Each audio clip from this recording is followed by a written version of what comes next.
بسم الله الرحمن الرحيم. أحبائي الطلاب، أكمل معكم الجزء الأخير من وحدة العروض وهو بحر الرجز. وزن بحر الرجز هو مستفعل مستفعل مستفعل في الشطر الأول، وهذا الأمر يتكرر نفسه في الشطر الثاني، مستفعل مستفعل مستفعل. لو أخذنا تقطيع مستفعل مستفعل ثم نفسها مستفعل ثم مستفعل، وهنا كذلك الأمر مستفعل مستفعل مستفعل. إذا الآن أنا أستنتج أن بحر الرجز يتكون من تفعيلة واحدة، هي تفعيلة مستفعل، تتكرر 3 مرات في الشطر الأول و3 مرات نفسها في الشطر الثاني.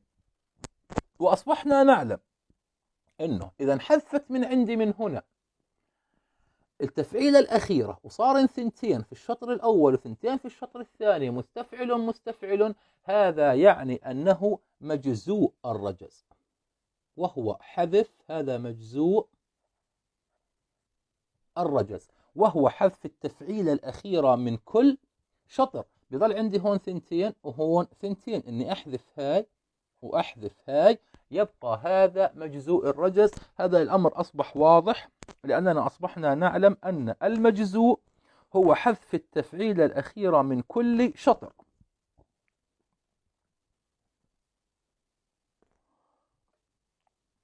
لكن الآن عندي شغلة خاصة في بحر الرجز.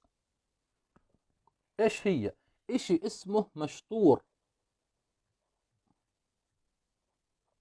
الرجز، إما بسميه مشطور الرجز،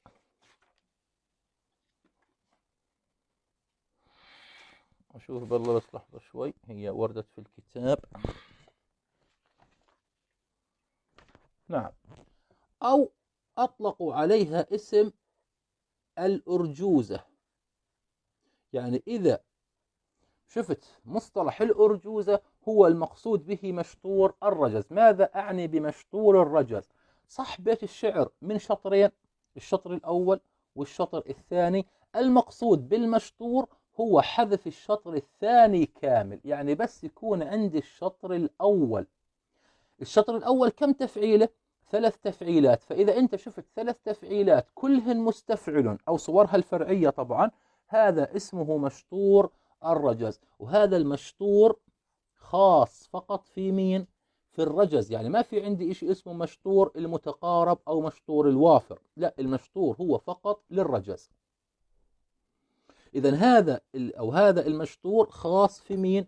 في بحر الرجز. فمعناته بحر الرجز هو 6 تفعيلات، اللي هي وحده مستفعل تتكرر 6 مرات، 3 في الشطر الأول 3 في الشطر الثاني. هذا في حالة أنه كان مكتمل 3 ب3.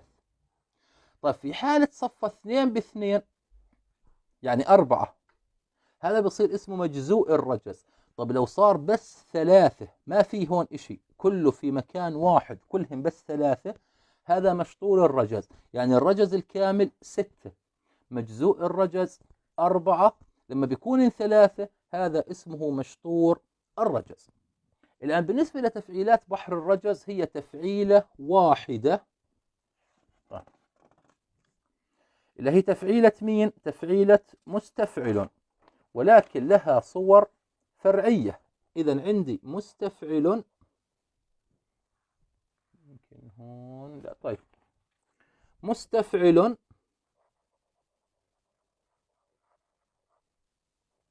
هذه التفعيلة الأصلية، هل لها صور فرعية؟ نعم لها صور فرعية. طبعا الصور الأصلية أو الصور الفرعية تنطبق على التام وعلى المجزوء وعلى المشطور.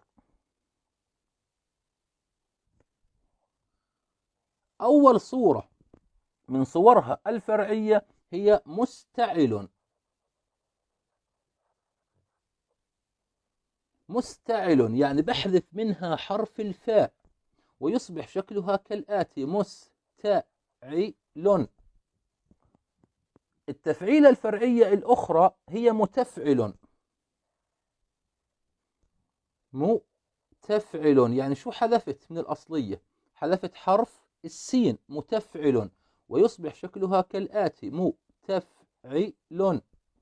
تفعيلة فرعية ثالثة هي مستفعل. يعني شو بكون حذفت أنا من الأصلية؟ حذفت حرف النون، مستفعل.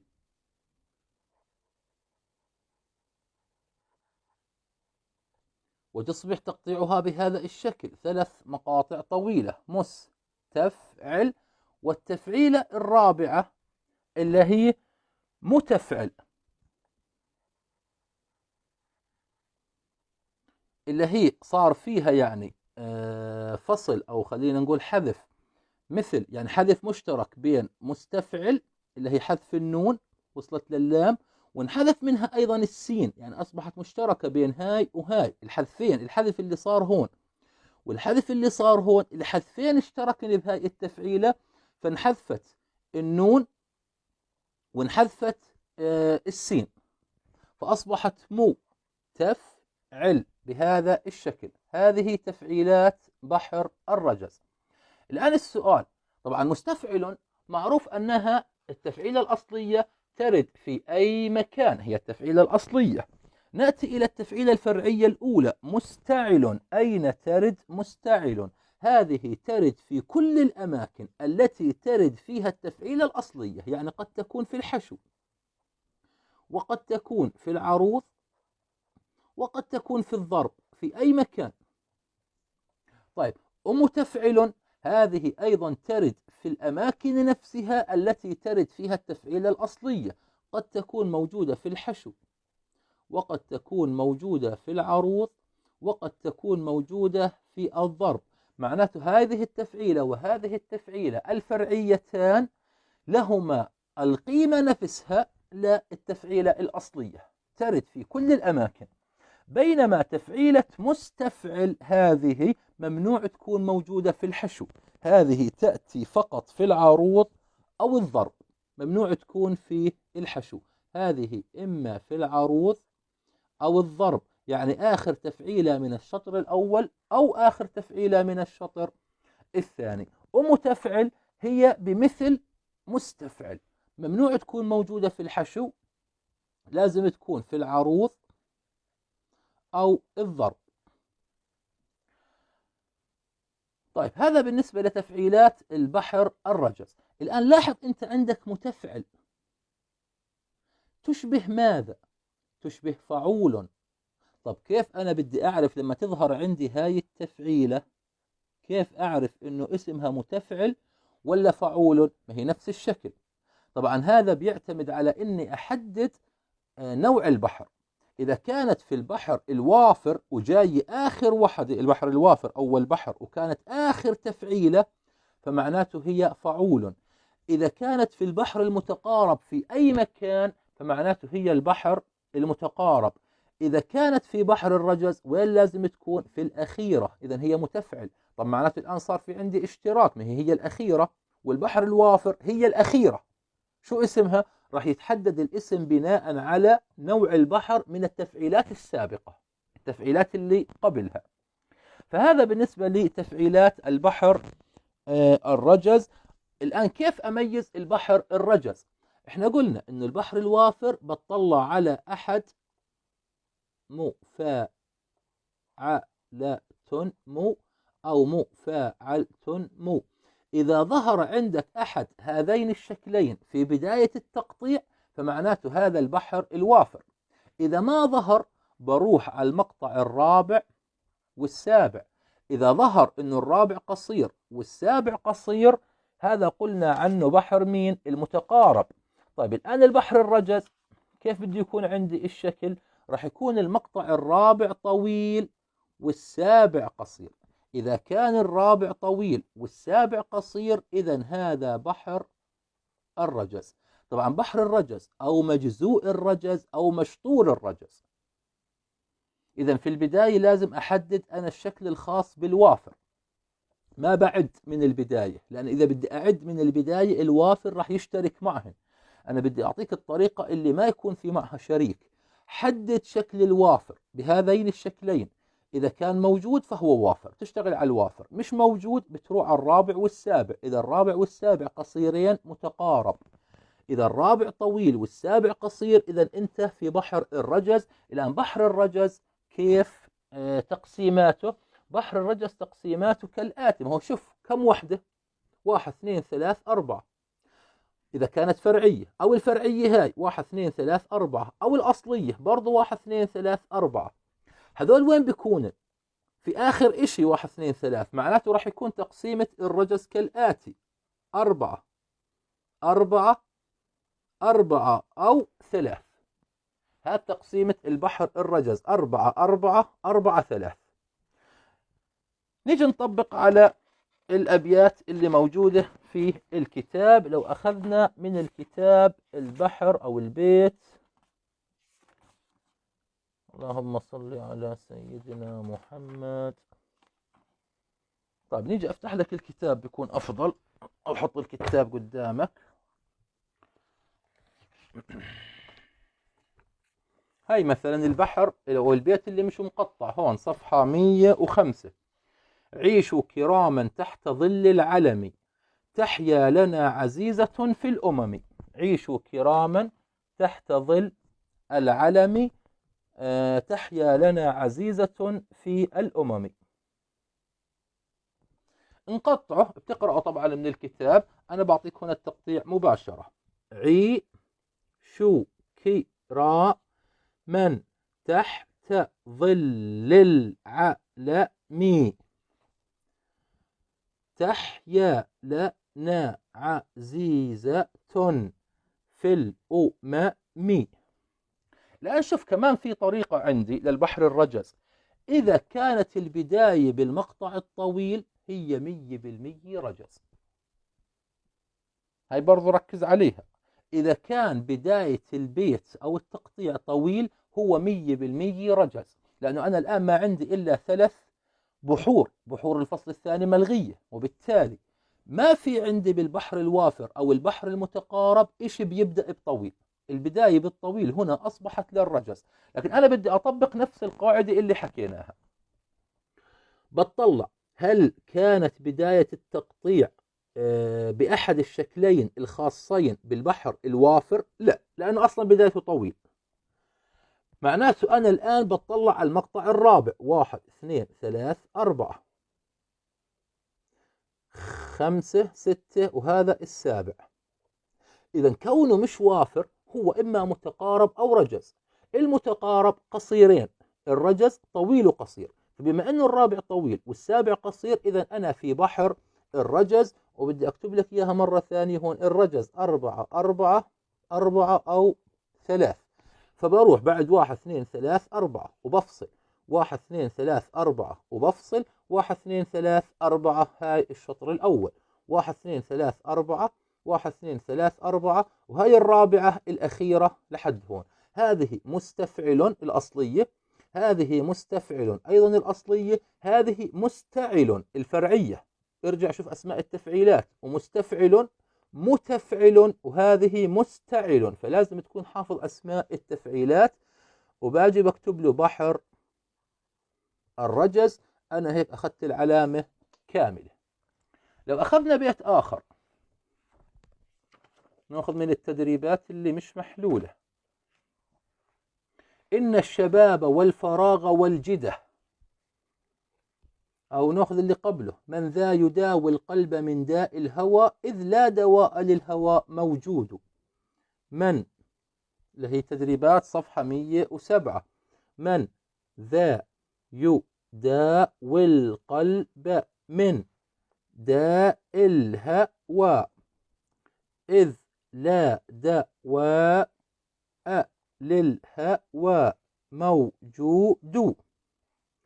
بتطلع على البداية: هل ظهر عندي أحد الشكلين الخاصين بالبحر الوافر؟ لا، ما ظهر. فمعناته أنا الآن إما متقارب أو رجز. بروح على الرابع: 1 2 3 4. الرابع طويل والسابع قصير. إذا أنا في البحر الرجز. الرجز قلنا 4 4 4 أو 3. فبقطع 4 4 4. وهنا أيضا 4 4، وهذه الرابعة. هنا ثلاثة، ما هو مسموح إما أربعة أو ثلاث في الآخر. طبعا أي آخر أنا أقصد آخر الشطر الأول أو آخر الشطر الثاني. بعدين برجع بكون أنا حافظ أسماء التفعيلات، لأنه أنا في البحر الرجز معروفة إنها مستفعل وفيش غيرها، هي وفرعياتها. مستفعل الأولى، وهذه هنا بكتب له مستفعل، بس أنا قاعد ما بكتب عشان الوقت يعني بس. وهذه مستفعل، هنا متفعل متفعل، هذه ماذا؟ مستفعل، هذه مستفعل، وبكتب له بحر الرجز. أيضا نأخذ واحد آخر، أروح القلب ببعض الهزل. وين هذا موجود؟ طيب نأخذ هنا صفحة 104. روح القلب ببعض الهزل، بشبع. تجاهلا مني بغير جهل، تجاهلا مني بغير جهلي. باجي بطلع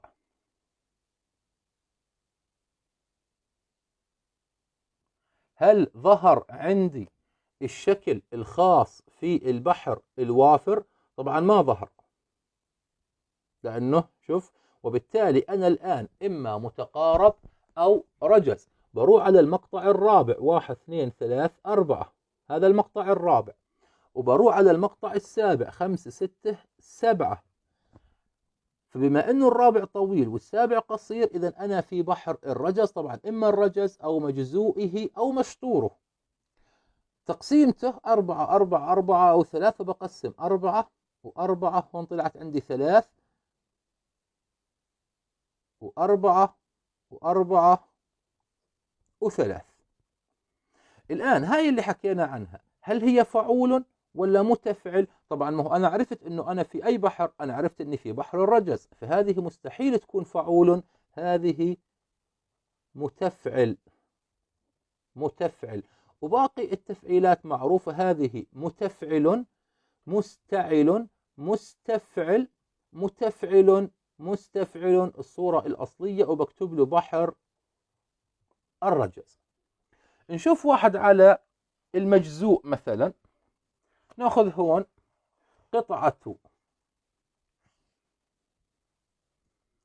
قطعة شعر حلوة قد رقص القلب لها. قطعة شعر حلوة، قطعة شعر حلوة قد رقص القلب لها. قد رقص القلب لها. باجي بطلع على البداية، هل كانت البداية بأحد الشكلين الخاصين بالوافر؟ لا، لأنه أصلا بلش بطويل، فمستحيل يكون هذاك الشكل. الآن بطلع على المقطع الرابع والسابع، إذا أنا الآن كونه مش وافر، يا متقارب يا رجز، بروح على المقطع الرابع والمقطع السابع. كيف أعرفهن؟ عد 1 2 3 4 5 6 7، طويل وقصير. إذا أنا إما في الرجز أو مجزوء الرجز أو مشطور الرجز. 4 و4 أو 3، باجي بقسم 4. طبعا هذا الشطر الثاني هون، بس أنا كتبتهن على نفس السطر. بلاقي إنهن ثنتين، طب وين الثالثة؟ مش موجودة. وهون بلاقي إنهن ثنتين في الشطر الثاني. فلما ألاقيهن كلهن 4، 2 هون و2 هون، معناته هذا مجزوء الرجز. وبحط الأسماء مستعل مستفعل مستعل مستعل، وهذا بكتب له مجزوء الرجز. ولو نظرت انت هنا اللي هو على المشطور، راح يكون اصلا البيت كيف مكتوب. لو اخذنا غير اللي محلول، هذول المحلولات، ناخذ اللي مو محلول. ان الليالي اسرعت في نقضي. شوف كيف مكتوب عندك، ان الليالي اسرعت في نقضي. طيب هذا شطر. طب وين الشطر الثاني؟ الشطر الثاني غير موجود اصلا. من طريقة كتابته بقدر أعرف من قبل ما أبلش بالتقطيع إنه هذا مشطور الرجز، لأنه الشطرة الثانية وين إجت؟ هي في الكتاب، الشطرة الثانية إجت تحتها، يعني زي الشعر الحر تقريبا. فبما أنه الشطر الثاني ما إجا بنفس المكان تبع الشطر الأول، إذا هذا مشطور الرجز. فالشطر الثاني إجا تحتها، أخذنا بعضي وتركنا بعضي، أخذنا بعضي وتركنا بعضي. طب نيجي نقطع، احنا بدنا نقطع وحده، هاي لحال وهاي لحال. إن الليالي أسرعت في نقضي. بطلع على البداية، أنا بعدني ما بعرف إشي. هل بدأ بأحد الشكلين الخاصين بالوافر؟ لا، لأنه أصلا بلش بطويل، هذاك الشكل يبدأ بقصير، ولازم تشوف الشكل كامل. إذا الآن بروح على المقطع الرابع والمقطع السابع، 1 2 3 4 5 6 7، طويل مع قصير. إذا أنا في الرجز أو المشطور أو المجزوء. بدي أقسم على نظام الأربعات، هاي 4 هاي 4 4 أو 3، هاي طلعت 3. طيب إذا طلعن 3 في الشطر الواحد، طب وين الشطر الثاني؟ فما بقدر أقول مجزوء، لأنه المجزوء لازم كلهن 4، 2 هون و2 هون. الآن لا، طلع عندي 3، الثلاثة أقسمها 1.5 ب1.5 ما بصير. فالثلاثة طلعن هن كلهن بشطر واحد، فبسميه مشطور الرجز. والأسماء نفسها مستفعل مستفعل مستفعل. وشوف على هاي نفس الإشي، أخذنا بعضي وتركنا بعضي. بطلع على بداية التقطيع، ظهر عندي ما ظهر، نختصرها ما ظهر. فبروح على المقطع الرابع، 1 2 3 4 5 6 7، إما متقارب أو رجز، طويل الرابع والسابع قصير. إذا أنا في البحر الرجز أو المجزوء أو المشطور. بدي أقسم 4 مع 4، 4 أو 3، طلعت هون 3. أوكي، ما بقدر أقول عنه مجزوء برضه، لأنه ما بصير، هو 3. المجزوء لازم يكون 4، 2 ب2، فمعناته هذا مشطور الرجز. وممكن يسمي لك إياها بالامتحان باسم أرجوزة. كيف يعني؟ ممكن يجيب لك سؤال اختر الإجابة الصحيحة، ويكون كاتب لك أرجوزة. المقصود بالأرجوزة هو نفسه مشطور الرجز. الأسماء عند التقطيع متفعل مستعل متفعل. هاي متفعل وليست فعول، لأنها تابعة لمين؟ تابعة لبحر الرجز. هذا بالنسبة للبحر الرجز وطريقة تمييزه. بظل عندي هون أوريك من الدوسية طريقة، طبعا هذا هون برضو إذا حاب تشوف أو تاخذ لها لقطة، ملخص للبحر الرجز، وزنه، وزن مجزوئه، ووزن المشطور. هذه التفعيلات هنا، وهذا هنا ملخص للتفعيلات. طيب هنا لو قال لك افصل، مثل ما قلنا أفضل طريقة للفصل هي الحفظ. والفلك فوق لجة كأنها عقارب تدب فوق مبرد. بعد كأنها، الفصل بعد كأنها، احفظها. الثاني إياك أن يفتنك الشباب، بعد الشباب الفصل.